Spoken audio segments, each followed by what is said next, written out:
Desculpa.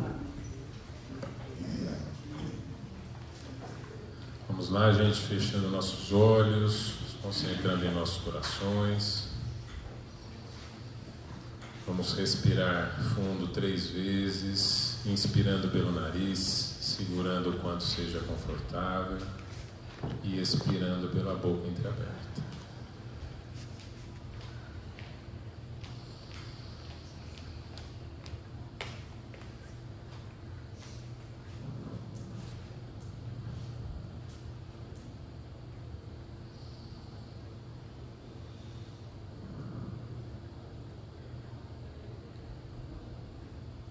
Invocar a presença dos nossos guias espirituais, dos guias espirituais da nossa casa Irmão José, das correntes de proteção, do nosso querido Arcanjo Miguel, das correntes de cura da nossa Mãe Maria, do Arcanjo Rafael, Bezerra de Menezes, que nos envolvam nesse instante, cada um de nós, nossos entes queridos, nossos lares, e que se estenda a todo o nosso planeta Terra.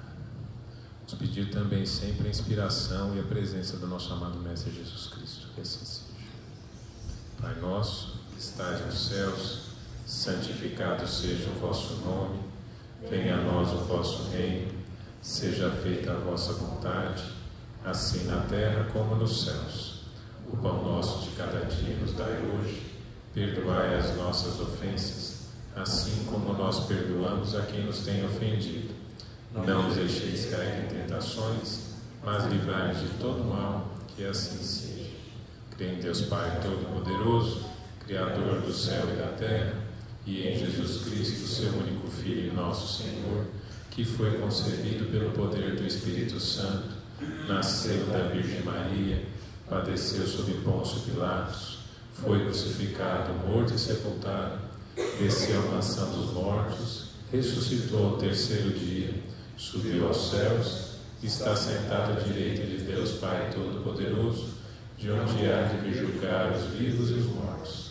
Creio no Espírito Santo, no Espiritismo, na comunhão dos santos, na remissão dos pecados, na ressurreição da carne, na vida eterna, que assim seja. A felicidade de um é a felicidade de todos, o pensamento é força criadora. Eu sou luz, Deus está em mim, eu sou luz. Boa noite a todos, sejam bem-vindos a esse estudo dessa noite. Só lembrando novamente, quem quiser mensagens da psicografia, quem chegou um pouquinho mais atrasado e quiser mensagem, pode vir aqui para fazer o pedido no papelzinho lá, porque a gente quer abreviar o tempo entre o nosso estudo, o final do estudo, e a segunda parte do nosso trabalho. Então, para que a gente não perca esse tempo que é importante de harmonização, quem quiser pedir já pode vir aqui.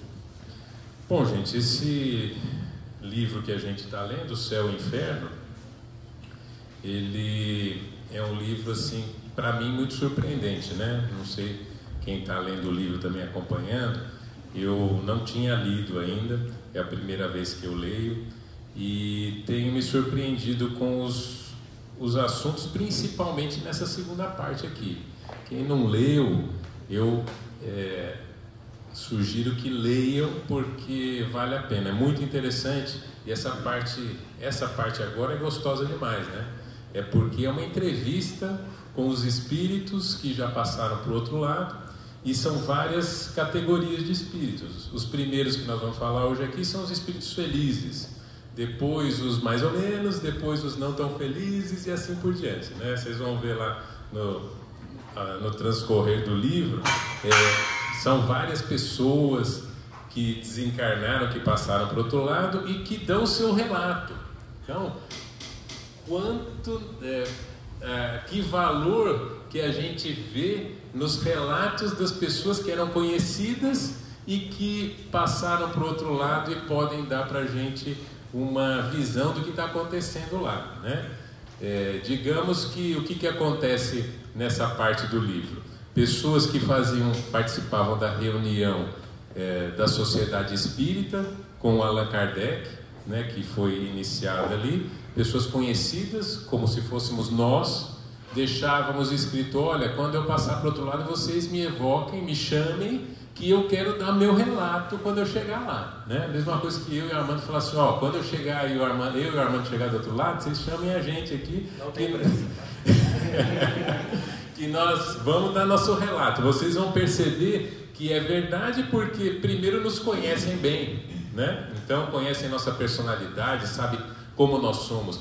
E por essa particularidade, esse conhecimento, fica mais fácil de entender. E aí nós vamos explicar, nós vamos resolver aquelas dúvidas que todos vocês têm. Então perguntem aquilo que vocês quiserem para a gente. Foi mais ou menos assim que o Allan Kardec fez com algumas pessoas conhecidas, né?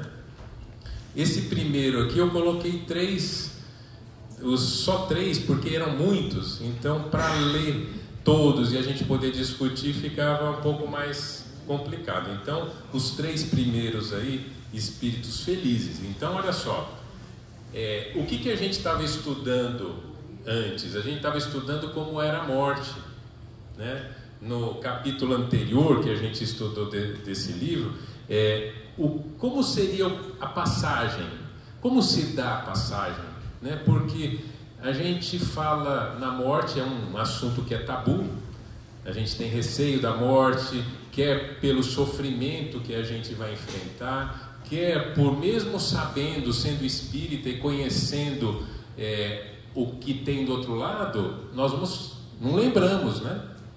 Nós não nos lembramos das outras passagens que nós fizemos. Então é sempre algo misterioso, né? E a gente também sabe que a nossa vida no dia a dia é atribulada. Nós não somos o suprassumo das pessoas felizes. A gente tem altos e baixos, né? Será que a nossa passagem vai se dar com tranquilidade, com harmonia, de uma forma feliz, né, como esses que nós vamos falar hoje, ou não? Então, o que a gente percebe em suma, assim, em tudo que a gente vai falar agora? E a gente já falou isso antes, a passagem, o momento da passagem é um reflexo de como nós vivemos a nossa vida, né? Quem hoje vive como uma pessoa feliz, de bem, voltada à fraternidade, voltada ao próximo, não ligada, não apegada à matéria, aos bens materiais, em equilíbrio e harmonia, provavelmente vai ter uma passagem também tranquila, né? Então, aí a dúvida é assim, a gente olha no espelho e pergunta: será que eu estou vivendo assim? Né? Acho que essa é a questão. Mas qual que é a boa notícia? Nós temos tempo, né? Não sei quanto, a gente não sabe muito bem quanto, mas nós temos tempo para, se a gente não está feliz do jeito que a gente está vivendo, de poder fazer, melhorar a nossa vida a ponto de que nossa passagem também seja uma passagem feliz. Eu peguei aqui algumas coisas, vou ter que ler infelizmente o escrito, mas porque a transcrição é muito importante, né? Eu achei trechos assim que são bem interessantes e a gente pode discutir os trechos depois. Eu não gosto de colocar muita coisa escrita nos slides, mas assim, isso aqui eu acho importante. Esse aqui é uma expressão do que seria a morte da pessoa, do justo, do feliz, né? Então ele diz assim, que a morte deste que agora vos ocupais, que é o primeiro lá, né, que é o senhor Samson, e a gente já vai falar dos 3, foi a de um homem justo, ou seja, acompanhado de calma e de esperança, assim como o dia sucede naturalmente à aurora, né? Então a morte de uma pessoa justa, de uma pessoa de bem, é como se fosse um dia acabando, o pôr do sol e a pessoa simplesmente indo embora, né? A vida espiritual sucedeu para ele à vida terrestre sem abalos ou rupturas, sendo seu último suspiro exalado num hino de reconhecimento e de amor. Aí ele fala, né? Agora chama atenção: quão poucos os que assim atravessam essa difícil passagem, quão poucos, após as euforias e os desenganos da vida, percebem o ritmo harmonioso das esferas. Assim como um homem saudável que sofre uma mutilação após ser baleado, ainda sente a dor no membro que lhe foi amputado, a alma do homem que morre desprovido de fé ou esperança dilacera-se e estertora ao separar-se do corpo, precipitando-se inconscientemente de si mesma no espaço. Então, quer dizer, novamente, né? Como que é a passagem? A passagem é um reflexo de como a gente vive a nossa vida.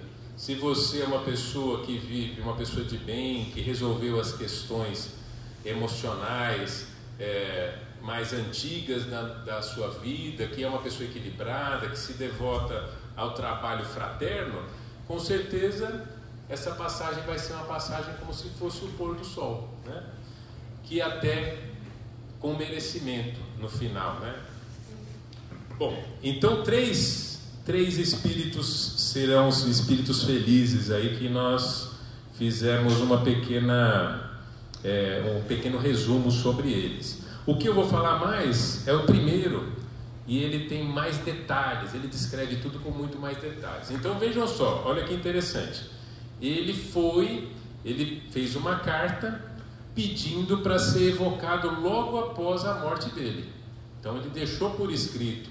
Ele participava do grupo do Allan Kardec, né, das reuniões espíritas, com o Espírito da Verdade, com São Luís, todos aqueles que a gente lê lá no Livro dos Espíritos, né, escrevendo inclusive o livro. Ele fazia parte desse grupo, dessa reunião espírita.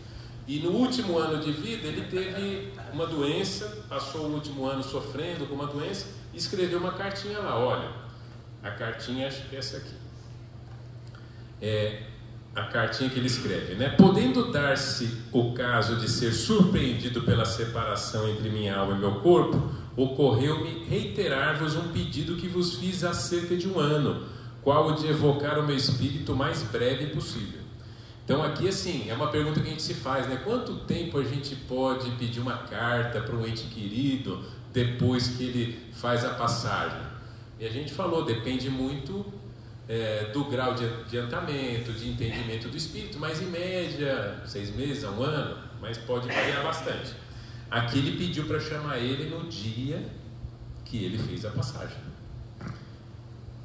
Então,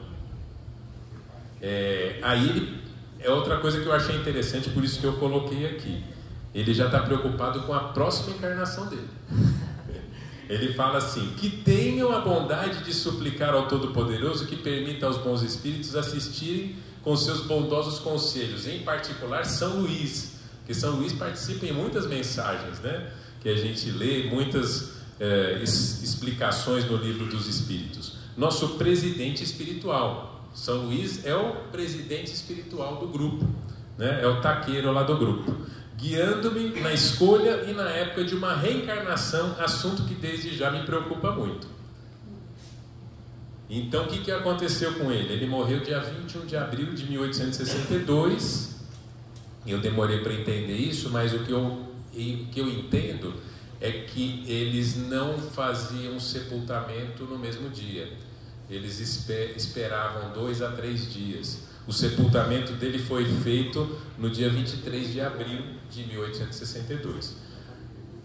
1 hora antes de ser sepultado, ainda ao lado do corpo dele, no velório, por assim dizer, eles fizeram uma reunião espírita ali e fizeram a evocação do espírito do Sr. Sanson. Arrepiou aí? Arrepiou? Aí perguntaram para ele, né? E ele apareceu. Como que é a sua situação? Ele diz: a minha situação é ditosa, porquanto nada mais sinto das minhas antigas dores. Encontro-me restabelecido e sinto-me como novo. Como se diz entre vós, a passagem da vida terrestre para a vida dos espíritos foi inicialmente incompreensível para mim, porque fica algumas vezes vários dias sem lucidez. Antes de morrer, porém, eu fiz uma prece a Deus, pedindo-lhe que eu pudesse falar àqueles que amo, e Deus atendeu. Ele tinha um firme propósito de ajudar a desenvolver, né, a elucidar o que acontece do outro lado lá. Então, ele morreu com esse propósito e fazendo uma oração, inclusive. Aí, o que chama atenção, né? Agora, as perguntas do Kardec são excelentes. Ele é um excelente repórter, né? Ele foi vasculhando todas as questões ali de forma interessante. Ele perguntou: após quanto tempo você recuperou a lucidez das ideias? Após 8 horas. Vejam que é algo de chamar atenção, né? Porque a gente trabalha no acolhimento de irmãos que ficam séculos em estado ainda de não lucidez, não entender o que está acontecendo, não saber que houve o desencarne. E nesse caso aqui a gente tem um irmão que 8 horas depois já tem a lucidez para poder entender o que está acontecendo. Após 8 horas, Deus, repito, deu-me prova de sua bondade, julgando-me digno o bastante, e eu jamais poderei agradecer-lhe o suficiente. Aí a pergunta do Kardec também, ou do grupo, né? Está bem seguro de não pertencer mais a esse mundo? Como se certifica disso? E isso é uma coisa interessante, porque é uma pergunta que a gente ouve dos irmãos, né? Eu não quero morrer, eu não quero morrer. Ou será que eu morri? Né? Às vezes décadas, às vezes séculos, né? no trabalho de acolhimento. Então, volto a dizer, esse é um grupo de espíritos considerado felizes, né? Dentro daquela graduação que a gente tem dos espíritos que o próprio Allan Kardec criou para a gente. Então são espíritos ditosos, felizes, numa vida talvez de trabalho devotado ao espiritismo, e que entendeu algumas coisas aí do desapego à carne, né? Então perguntaram para ele: você está bem seguro de não pertencer mais a esse mundo? Como se certifica disso? Certamente não pertenço mais a vosso mundo, mas estarei sempre a vosso lado para vos proteger e sustentar, para pregar a caridade e a abnegação, que foram os guias de minha vida. Estou forte, muito forte, em uma palavra, transformado. Então olha só, além da lucidez de saber que ele já está do outro lado, entender e aceitar, ele se sente já fortalecido e transformado. Ou seja, ele já sabe que ele não é mais um ser humano preso e limitado pela carne, limitado pelo corpo físico. Ele já tem outras propriedades, facilidades, né, de visão, de uma série de coisas que a gente vai ver aqui também. A visão de seu corpo aqui ao lado provoca-lhe que efeito? Olha só a pergunta, né? Poder perguntar para o espírito que o corpo dele está do lado dele. Quer dizer, a visão do seu corpo que está aqui do lado, que efeito provoca em você? Meu corpo, pobre e ínfimo despojo, tu deves voltar ao pó, enquanto eu guardo a boa recordação de todos aqueles que me estimaram. Quer dizer, desapego total.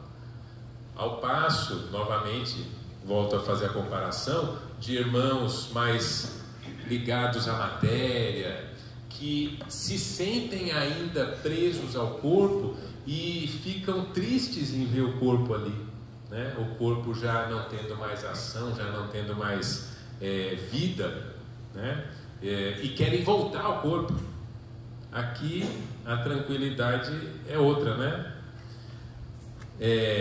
Aí eu acho interessante que é uma das coisas que a gente mais se pergunta: o que acontece mesmo na passagem, naquele instante onde você se desliga, né? A gente discutiu aqui uma passagem do André Luiz com detalhes, mostrando o desligamento, como é feito, né? Retirado antes as vísceras, né? O nervo vago é ligado, depois lentamente são feitos passes espirituais. São os irmãos espirituais, na hora certa, eles vão dando os passes magnéticos e desligando cada um dos fios que prendem o perispírito ao corpo físico, até finalizar com o cordão de prata, né? Que é o feixe mais denso de magnetismo. Então você perguntou assim: conservou o Senhor sua consciência até o último momento? Sim, meu espírito conservou suas faculdades. Mesmo sem ver, podia, no entanto, pressentir. toda a minha existência desenrolou-se em minha memória. Isso é outra coisa também que a gente vê em comum. Vocês já viram aqueles casos de EQM, né? De quase mortes, situações onde a pessoa teve parada cardíaca e demorou para ser ressuscitada e tudo. São relatos que pessoas que vivenciaram isso têm, que a vida se passa na frente dos olhos dela, toda a sua vida, desde pequeno, tudo que você vivenciou, passa-se diante dos seus olhos. Então, é algo comum que ele está falando aqui agora, né? Desenrolou-se toda a minha existência em minha memória num átimo de segundo. Teve consciência do momento em que seu corpo exalou o último suspiro? O que se passou com o senhor nesse momento? Que sensação experimentou? Aqui, o Allan Kardec é bem científico mesmo, né? As perguntas parecem uma pesquisa científica. Aí a gente vê a qualidade científica do espiritismo, que eu acho interessante. Teve consciência então do momento em que seu corpo exalou o último suspiro? Aí ele fala o seguinte: desfaz-se a vida, a vista, ou melhor, a visão do espírito apaga-se, encontra-se o vazio, o desconhecido, arrastados não sei por que encanto, achamo-nos no mundo em que tudo é alegria e grandeza. Novamente, alguém que está um espírito feliz, né? Outros talvez não encontrem a mesma felicidade, a mesma alegria que esse irmão encontrou lá. Tem o senhor conhecimento do que pretendo dizer diante do seu túmulo? Aí é interessante. Ele fala assim: logo que as primeiras palavras da pergunta foram ditas, o espírito respondeu sem que fosse concluída a indagação. Quer dizer, desbloqueou-se nele uma série de capacidades que o corpo não tinha, mas que o espírito tem, de já entender antes da pergunta ser feita, de ler o pensamento, de fazer uma leitura do que está sendo perguntado, né? Do que vai ser perguntado. Então é algo muito diferente do que a gente vivencia, né? O senhor descreveu com luminosa clareza a passagem da vida para a morte. Diz que no momento em que o corpo exala o último suspiro, a vida se desfaz e a visão do espírito encarnado se extingue. Esse momento é acompanhado de alguma sensação penosa ou de dor? Essa é a grande dúvida de todos, né? Eu vou sofrer quando eu estiver fazendo a passagem? E ele diz assim: sem dúvida, porquanto a vida é uma sucessão de dores, sendo a morte o remate de todas elas. Daí advém uma violenta ruptura, como se o espírito tivesse que fazer um esforço sobre-humano para libertar-se do seu envoltório, esforço que absorve todo o seu ser, fazendo perder a noção do que lhe acontece. Então você como se você estivesse saindo da casca, né? Se estivesse ejetando, quebrando a casca, fosse um molusco, né? O seu espírito, e aquela casca que te prende e impede você de crescer, você faz um esforço e quebra, e aquilo te retira alguma energia, alguma força. Então o espírito logo em seguida deve ter um pouco de cansaço, mas também de alívio ao mesmo tempo, né? É como se estivesse nascendo de novo. Exatamente, é um nascimento para o plano espiritual. É perfeito, boa correlação aí que você falou, exatamente isso. Então olha só quantas informações, né, de um relato de uma pessoa que passou para o lado de lá. Nós podemos fazer isso, nós podemos fazer uma cartinha, acho que eu vou fazer. No dia que eu passar lá, vocês me chamem, viu? Talvez não do lado do velório, porque é chato, né, irmão? Mas. Peraí, para aí. Vamos fazer uma sessão aqui. Pode demorar mais de um dia. Eu demoro, quando eu acordo, eu demoro umas 3 horas para saber de onde eu estou. Então, mas imagina. depois disso que Mas como espírito, você não tem a limitação do corpo, você vai ser mais rápido. Isso Toma. pode ser. É verdade. E lembrando todos que a gente faz exatamente isso todas as noites, né? A gente esquece só que faz isso todas as noites. Todas as noites a gente se liberta do nosso corpo físico e a gente é espírito, com toda a capacidade que o espírito tem de leitura dos ambientes, das coisas. Por que a gente não lembra então, hein, gente? Por que a gente não lembra? A gente faz a projeção astral. Algumas pessoas lembram e outras não. Isso é chamado de projeção astral, ou desdobramento, ou projeção da consciência. Tem uma série de nomes aí. Mas todos nós... qual que é mais, Armando? Desdobramento, projeção astral, viagem astral, né? Projeção da consciência, todos são iguais. Mas quando a gente dorme, nosso perispírito sai do corpo, cordão de prata, e a gente vai trabalhar à noite, a gente vai, não sei, cada um vai para um lugar, né? Depende do que cada um projeta para si. E a gente tem essa mesma lucidez aqui.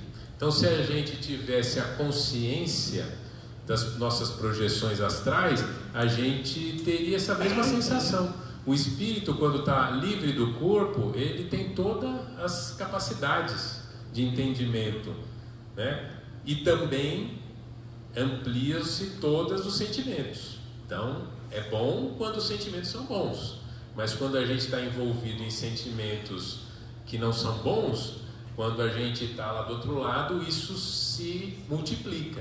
Talvez a explicação pelo qual alguns irmãos que aqui são bons e são pessoas de bem, mas trazem no seu coração alguns sentimentos que ainda são densos, né?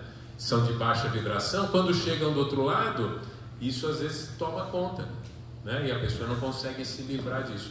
Por isso que o momento para a gente se livrar dessas coisas aí, do nosso passado, que está presa no nosso perispírito, na nossa alma, é aqui, né? É hora da gente, por isso que a gente sempre fala em autoconhecimento, tentar entender o que a gente tem no nosso coração, para não chegar do outro lado e multiplicar as coisas que não são boas, né?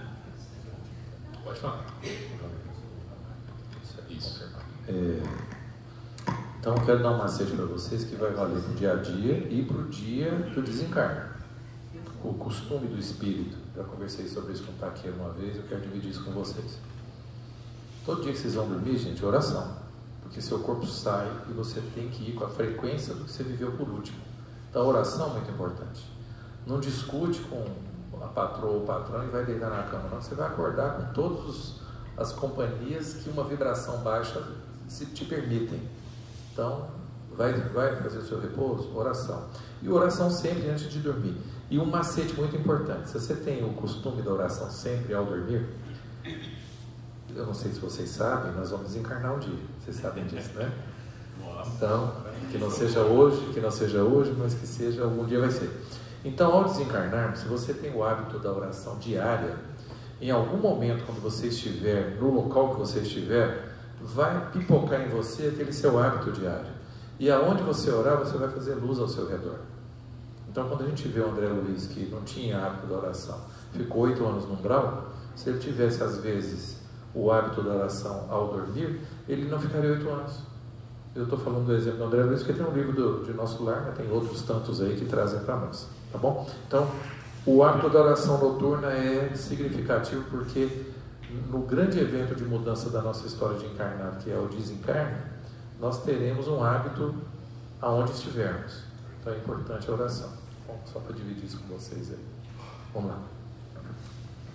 Eu normalmente faço logo que eu acordo, pelo menos 5 minutos ou mais de oração, e a hora que eu vou dormir. Porque a hora que a gente vai dormir, a gente entrega nosso perispírito ao nosso mentor e fala: me proteja aqui, né? Então, por quê?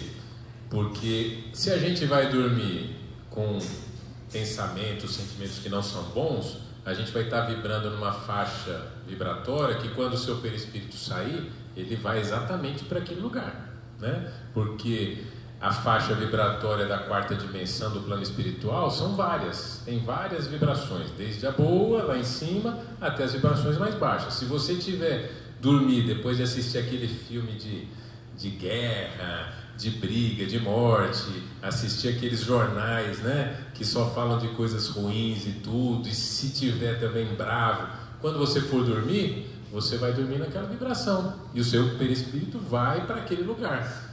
Então, a gente deve sempre acordar e dormir elevando nossa faixa vibratória. Ricardo, até compartilhei com um amigo aqui do centro. Essa noite eu tive um desdobramento com essa pessoa aqui da casa. E eu passei um certo cagaço durante o desdobramento. E essa pessoa falou assim para mim, virou para mim e falou assim, reza o Ave Maria. E eu me vi no sonho, foi muito doido. Eu me vi, o Armando já tinha me falado isso uma vez, quando você passar um aperto, reza, faz oração durante o sono. E essa noite, a noite que passou, eu estava em aperto, estava com o irmão aqui da casa comigo, me auxiliando no sonho, no desdobramento. Olhou para mim e falou assim, Luceli, reza o Ave Maria. E eu me vi rezando o Ave Maria, eu fiz assim, vup, eu acordei na hora, fui parar na geladeira, coração batendo aqui, bebendo água gelada. Mas a força da oração, a hora que ele falou para mim, Luceli, reza o Ave Maria, que eu rezei o Ave Maria, eu voltei. Eu estava num desespero que só eu sei no sono. E a gente sabe que o nosso corpo, eu tinha perguntado para vocês, né? Por que a gente não lembra do que a gente faz no nosso desdobramento? Primeiro, para no nosso dia a dia, nem todo mundo está preparado para saber o que está fazendo do outro lado lá, trabalhando, fazendo coisas diferentes, né? E depois, porque se a gente não tiver numa faixa vibratória muito boa, né, o nosso corpo é um excelente isolante energético. Então, pode parecer ruim em alguns momentos, mas tem momentos que é ótimo a gente estar nesse isolante energético. Porque quando você está sendo perseguido por algum irmão, está com energias que não são boas, a gente quer voltar correndo para o nosso corpo, né? Por isso algumas pessoas têm insônia. As pessoas que não querem, inconscientemente não querem se projetar, porque lá do outro lado não vai ser bom. Então eu não durmo porque eu estou protegido aqui no meu corpo, né? Então não todos os casos, né, gente? São só exemplos. Algumas pessoas com situações assim podem ser que não durmam à noite, mas só para lembrar para vocês que o nosso corpo é um isolante energético bom, né? Então nem sempre é ruim ter esse isolante energético e nem sempre é ruim não lembrar. Às vezes é bom não lembrar também. A gente não sabe o que está fazendo lá, mas a gente descansa nosso corpo quando a gente faz a nossa projeção e vem trabalhar aqui no plano terreno, né? E vocês, como são muito estudiosos, o isolante energético está associado à qualidade do duplo etérico. Está estudando aí, está na doutrina, tá? Perispírito, duplo etérico, corpo. Então, esse conjunto energético permite uma melhor condição de proteção do corpo, tá? Sarcasmo um pouquinho, entendeu? Hã? Um pouquinho de sarcasmo, né? Quando nós somos estudiosos, né? Sempre tem. Uma dose. É para estimular, né? Vamos lá, vamos seguir. Aí o Allan Kardec pergunta assim: haverá materialistas endurecidos o bastante para crer seriamente que no momento supremo mergulharão no nada? Então, são as pessoas talvez que não acreditem, né? E aí ele responde, sem dúvida, aos que acreditam no nada até o último momento. No momento da separação, no entanto, o espírito examina profundamente sua vida, apoderando-se dele a dúvida que o tortura, porque se pergunta em que se vai transformar. Deseja entrever algo, mas não consegue. A separação não se pode processar sem tal impressão. Então, aqui, assim, as nossas crenças são importantes, né? Se a gente acredita que não vai haver nada quando a gente tiver a passagem, a gente vai ter alguma dificuldade do outro lado. Se você entende, mas o espírita, todos eles, na hora da passagem, vão se dar de forma felizes e tudo. Não é? Isso não garante nada. O conhecimento não garante nada. Garante sim como a gente vive a nossa vida, né? Não só conhecer, mas todas as transformações que a gente faz na nossa vida. Agora, a nossa crença é importante. Se você crê que algo que você do outro lado vai encontra a luz, seus parentes e tudo, e tem uma noção, como a gente está falando agora aqui, fica mais fácil, né? Nessa sala aqui tem um grupo muito pequeno, se a gente for pensar em todas as pessoas do planeta Terra, né? Então, quantas pessoas têm essa crença, quantas pessoas têm essa ideia? Quantas pessoas acham que talvez passe para o outro lado de lá e vai esperar o juízo final e tem que ficar deitado esperando o juízo final? A gente já teve essa experiência várias vezes, de ter irmãos com outras crenças que estão deitados lá no plano espiritual, quietos, esperando o juízo final, né? O tocar das trombetas. Tocar das trombetas, quer dizer, existe espaço para todas as crenças, nenhuma é mais importante que a outra, mas as crenças são o que nos limitam também, né? Então é importante, quanto mais a gente abre nossa mente, como diz o Taquino, mais fácil vai ser toda a nossa vivência, até do outro lado lá. Aí ele pergunta assim: o senhor disse que não mais enxergava no momento da morte, mas que pressentia. Aí ele fala o seguinte: o instante da morte dá uma clara evidência ao espírito. Os olhos não mais veem, mas o espírito, que possui uma visão bem mais profunda, descobre instantaneamente um mundo desconhecido e a verdade.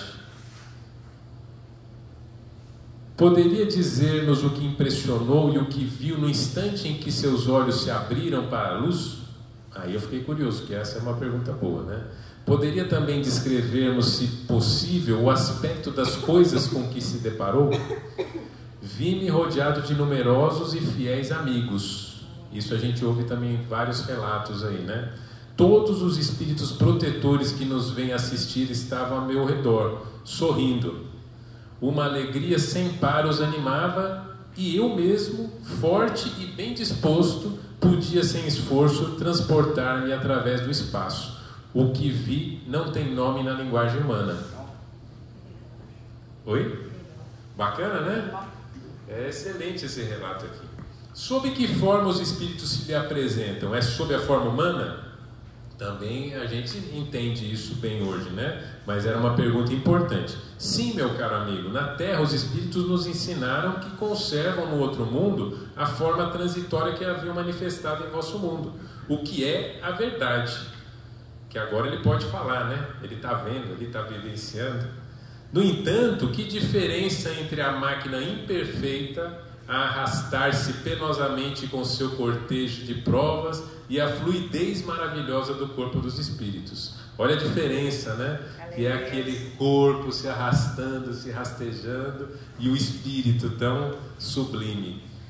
E quanto ao Senhor, como se vê? Reconhece em si mesmo uma forma limitada, circunscrita, ainda que fluídica? Sente em si a presença de uma cabeça, um tronco, braços e pernas? É interessante também, né? Porque o que a gente pensava? O espírito é aquele fantasma, não tem forma, né? Nossa fluidez pode estar por toda parte sem ocupar o espaço. Então você pode estar em qualquer lugar, em qualquer tempo, sem dar nenhuma sensação. Se esse for o nosso desejo, nesse momento estão suas mãos cruzadas e sobre elas estão as minhas. E digo-lhe que conta com a minha estima. Senhor Allan Kardec estava com as mãos em cima da mão de Allan Kardec, deve ter arrepiado, né? Do lado do morto ali, do cadáver, e com as mãos dele em cima. Allan Kardec, mesmo não sendo médio ostensivo, deve ter dado uma arrepiadinha ali nessa hora. Arrepiadinha? Os espíritos não têm sexo. Entretanto, como há poucos dias ainda o senhor era um homem, em seu novo estado tem mais da natureza masculina que da feminina? Acontece o mesmo com o espírito que tenha deixado o seu corpo há muito tempo? Nós não temos que pertencer à natureza masculina ou à feminina. Os espíritos não se reproduzem. Criou-os Deus conforme sua vontade. Se pelos seus desígnios maravilhosos quis que os espíritos reencarnassem na Terra, teve de incluir a reprodução das espécies através do macho e da fêmea. Ou seja, não há sexo, né, entre os espíritos, não há nenhuma predominância de um e do outro. Agora, que é interessante, tem até uma questão aqui que eu vou fazer para vocês também. Entre os espíritos que estão aqui, o senhor vê nosso presidente espiritual, São Luís? ele sempre está perto de vós, e quando está ausente, procura deixar um espírito superior para substituí-lo. Então, São Luís é o nosso representante, taqueiro, né? Como se ele estivesse perguntando aí, taqueiro está do seu lado? Não vê outros espíritos? Perdão, o espírito da verdade. E aí a minha pergunta para vocês, né? Eu sempre fiquei em dúvida quem seria o espírito da verdade. Até hoje eu tenho essa dúvida. Até hoje eu tenho essa dúvida. Quem me responde essa? E olha só o que ele está falando aqui. Aqui eu parei para ficar pensando, porque ele perguntou assim: você vê outros espíritos? Eu achei que o espírito da verdade era um grupo de espíritos. Já ouvi falarem isso. Mas ele falou assim, aí eu fiquei em dúvida. Perdão, eu vejo o espírito da verdade, Santo Agostinho, Lamennais, Sonnet, São Paulo, São Luís e outros amigos que evocais estão sempre em vossas sessões. Armando, a pergunta que não quer calar: quem é o espírito da verdade? Colocar a Armando na parede, né? Nos estudos, há quem diga que o Espírito da Verdade era uma egrégora, mas já se destacou que o Espírito da Verdade seria a representação de Jesus. Então, assim, por toda a magnitude, porque nos estudos do Livro dos Espíritos, Livro dos Médiuns e do Evangelho, sempre pedem para nós utilizarmos da razão na avaliação do conteúdo moral das mensagens. E existe uma elevação em um contexto de conteúdo nas mensagens que o Espírito da Verdade traz, que até nos dão a segurança para ir por essa sequência de estudo que diz que o Espírito da Verdade representaria Jesus. Então, eu sou curioso, mas não sou muito combativo, não. Eu acho que é válido pelo que eu estudei. Sim. É isso. Mas, Ricardo, pode falar. Lembrei agora, Jesus ele falava: eu sou o caminho, a verdade é a vida. Mas eu fiquei assim muito surpreso dele simplesmente falar assim: perdão, estou vendo ali o Espírito da Verdade. Se fosse Jesus, eu acredito que ele estaria falando: meu Deus, estou vendo o Espírito da Verdade ali, olha a luz e tudo, né? Nessa hora eu fiquei em dúvida. Aí eu fui procurar em algumas outras opiniões na internet e achei essa que o Armando falou como sendo a representação de Jesus Cristo, né? Outros falam que é a representação de João Batista, outros falam que é uma egrégora, mas não tem essa certeza. Mas E outros falam que é espírito de verdade, em vez da verdade. Eu penso assim: como ele era fiel estudioso da construção da doutrina, ele não iria desmascarar a figura para dizer Jesus estava lá que se apresenta como Espírito da Verdade. Ele faria. O Espírito da Verdade estava ali. Ele teria que construir uma fala sem quebrar o cenário, porque a doutrina espírita estava sendo implantada, e se ele fala, e Jesus estava também, aí a Igreja Católica ia fulminar todo mundo. Nós nem estávamos aí a Inquisição ia ser antecipada em alguns anos aí, né? É um bom argumento, bom argumento, né? Érico André, meu estudioso. Vamos lá, André. Fala aí. Eu acho que o Espírito da Verdade vai de pessoa para pessoa. Se alguém acredita em Zeus, Afrodite, seria Zeus ou Odin. Bacana, uma manifestação de um espírito sem forma que seria a verdade. Legal, gostei também. Fala. Mas eu penso assim, na minha concepção, a primeira grande transformação do planeta Terra foi na vida de Jesus. Sim. Para mim foi a primeira regeneração do planeta.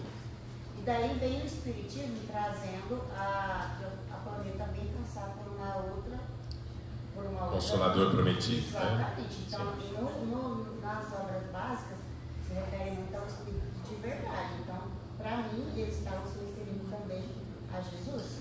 Isso. Ou a um representante dele, né? Que seja como Espírito. Exato.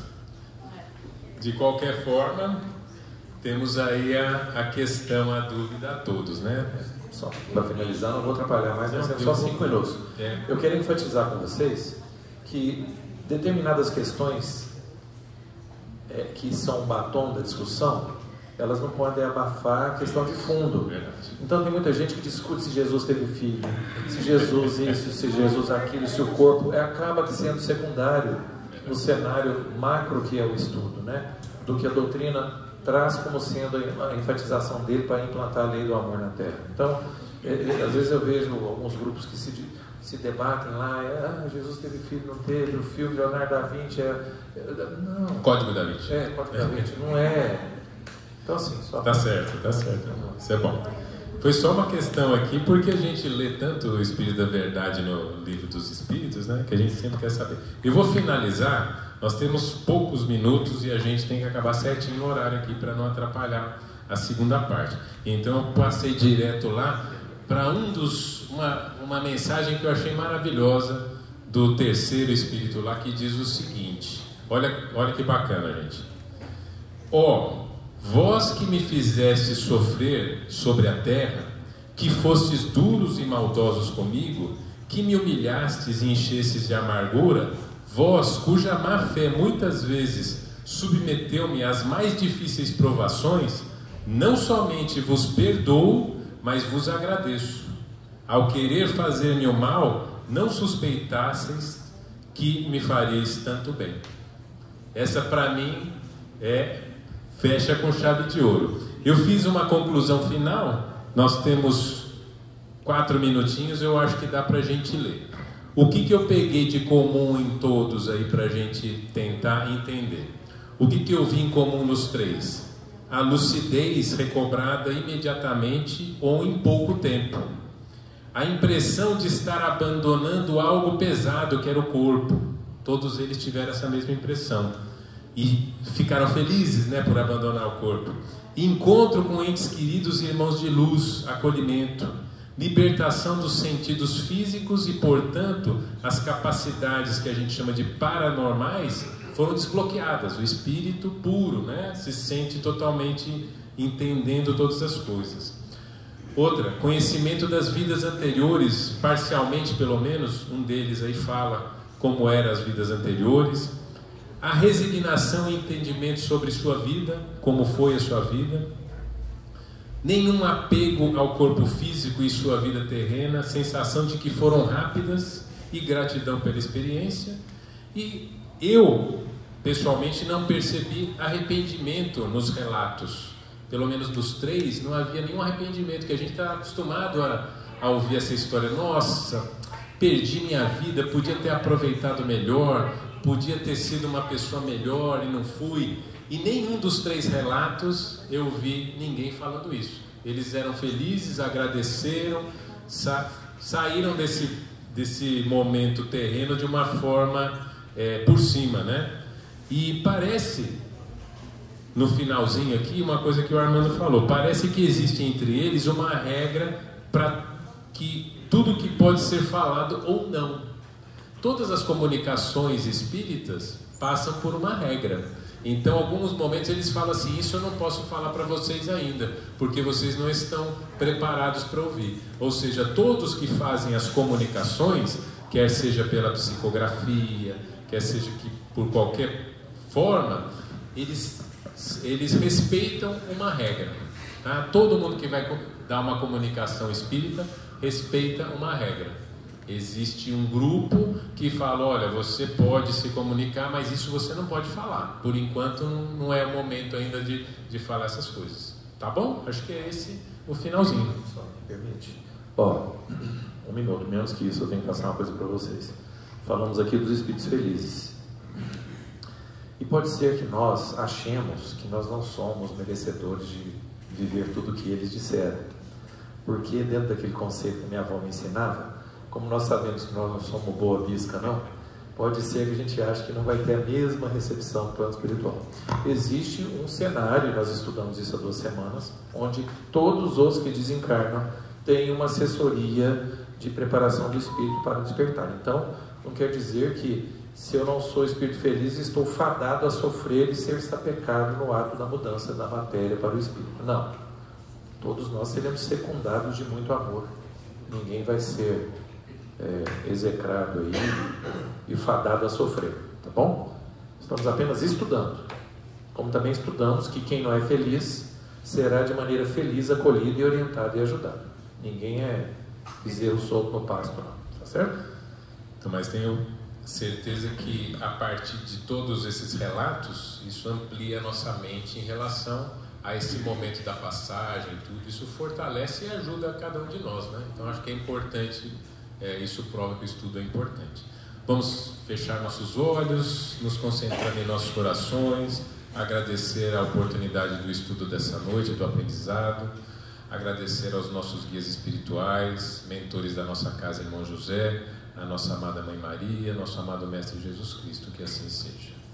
Pai nosso, que estais nos céus, santificado seja o vosso nome, venha a nós o vosso reino, seja feita a vossa vontade, assim na terra como nos céus.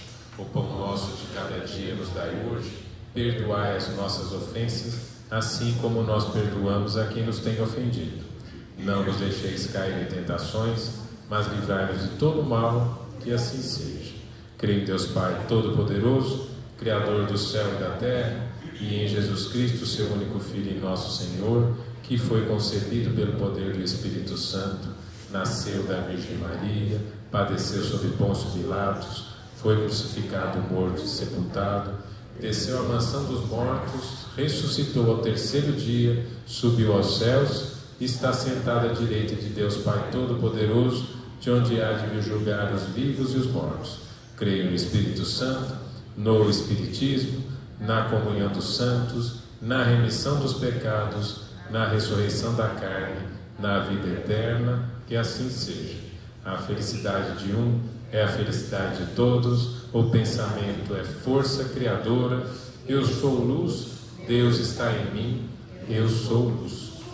Vamos passar para a segunda parte agora. Vou pedir que seja rápido quem for ficar aqui harmonizando o